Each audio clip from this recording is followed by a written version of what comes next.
Social media is everywhere, and it might seem like an unescapable part of our lives now, with notifications going off all the time and our attention being constantly hijacked. It's no wonder why some people have started to resent social media altogether. But is social media really as bad as it seems? Let's take a deeper look into social media to see if it really is as bad as some people make it out to be, by taking a look at the good, the bad, and the reality of social media today. Hopefully this will help us to navigate through an age where social media seems inescapable and part of our daily lives and culture. To start off, let's take a look at the good of social media. Social media, along with the internet, has made so many things possible that would be virtually impossible decades before. Social media has lowered the barrier of entry on a number of levels.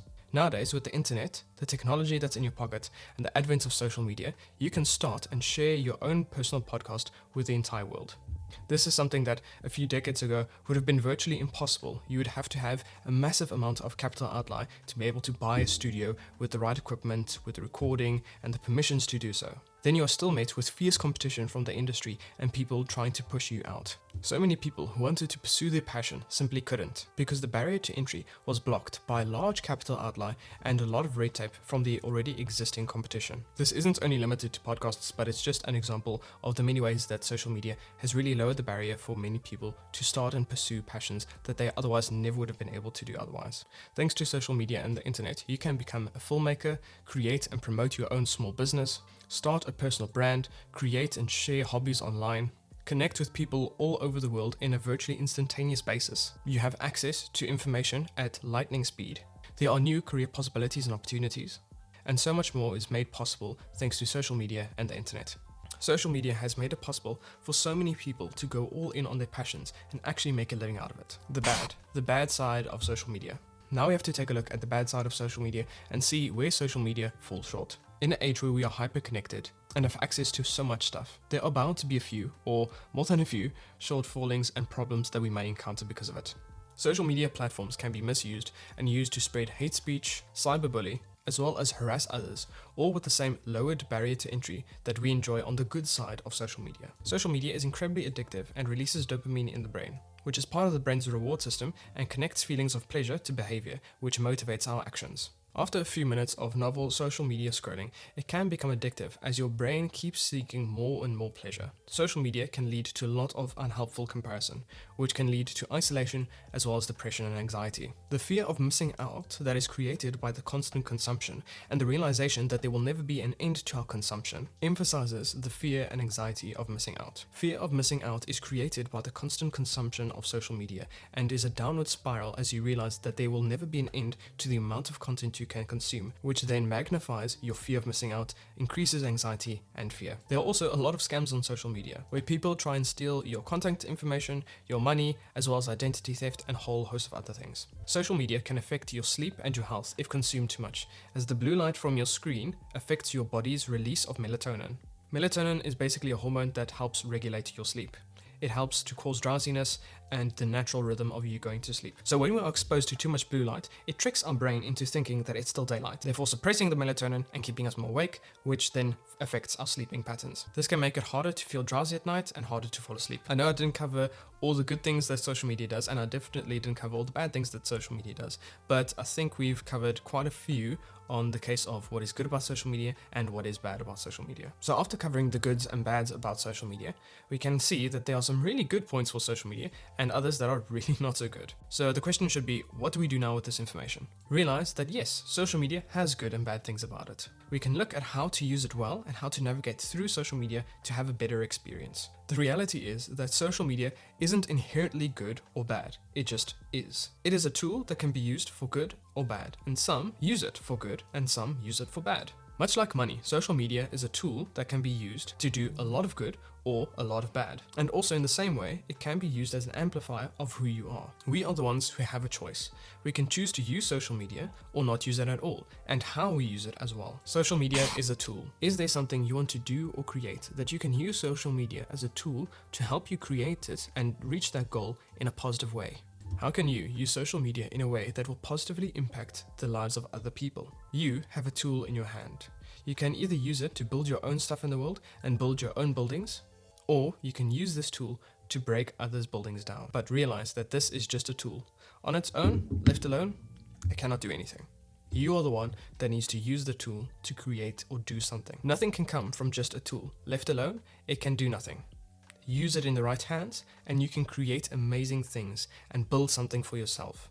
Or in the wrong hands, you can create destruction and hurt others. So learn to think of social media as just a tool and ask yourself, how are you using this tool to help build something for yourself in this moment? So take a step back and look at social media in a different perspective and a different light, seeing it as just a tool and asking yourself, what is it that I'm doing in this moment that is using this tool to build something for myself? The culture we surround ourselves with. We should not follow popular people for the sake of popularity. This is giving FOMO a foot in the door by making decisions like that. And ultimately, where will the decision lead and when will it stop?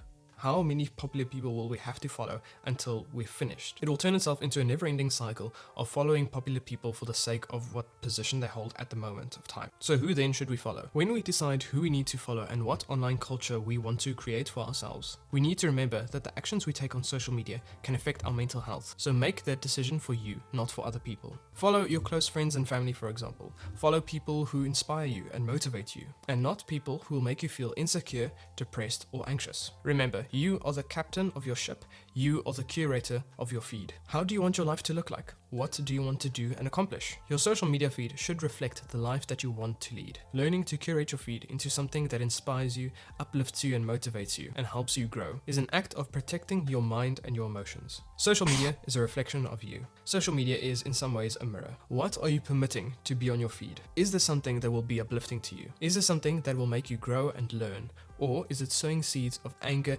jealousy, and resentment? The soul is dyed the color of our thoughts. We also need to be responsible for our social media intake and what we are permitting to enter our minds. If you're finding that your social media feed makes you angry, jealous, resentful, fearful, etc., take some time and do an audit of your social media feed and make sure that it is a reflection of your values, virtues, and morals and what you want to promote in life. But if you still experience these emotions after you've curated your feed, and that you're in control of your social media consumption and that you're not over-consuming, then you need to take a look inwardly and ask yourself, why is it that you're still feeling and experiencing these emotions? Because at this point, after we've done an audit and curated what we want to see on our social media and we still feel this way, odds are the problem lies with ourselves. But it's much easier to blame something else. Social media is a nebulous concept, so we can just blame that instead of taking a look at ourselves and seeing where we need to work on ourselves. For example, if you watch a lot of business videos on YouTube, I've often felt quite jealous that they're so far ahead of me and they've accomplished so much at such a young age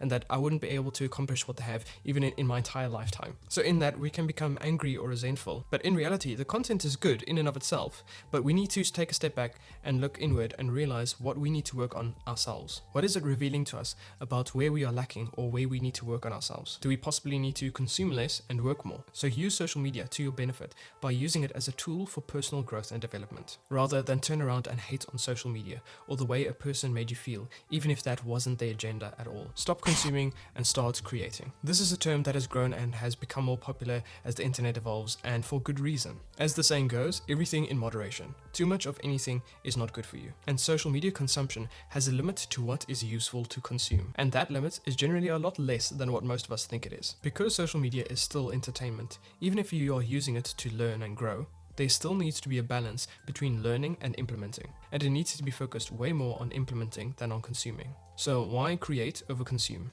This is very similar to the statement, if you want to really learn something, teach it to someone else. Consumption, like learning, is often very passive, but teaching and implementing is always active. You'll get far more out of creating, doing, and implementing than out of consuming. Creating content has changed lives far more than we might think. So go out and create something. You'll find initially it to be difficult and hard, but as you continue to go and work on it, that it will become easier and easier, like with any other skill. And this is far more rewarding and beneficial to yourself, your mental health, your personal growth than you might have ever thought possible. So, in conclusion, we've found that social media is just a tool and that it isn't inherently good or bad. We know how to curate our feed to serve us better in our lives. We went over how important it is to curate and cultivate our feed to be in line with the person that we want to be. We've learned how to audit our feed to be uplifting and useful. We know that we need to be careful about what we allow to enter in our mind, and that we can use social media to show us where we can improve ourselves. We have gone over the positives of creating content rather than consuming content, and that we need to focus much less on consuming content and rather focusing on creating a life that we love. I trust that this video was helpful to you.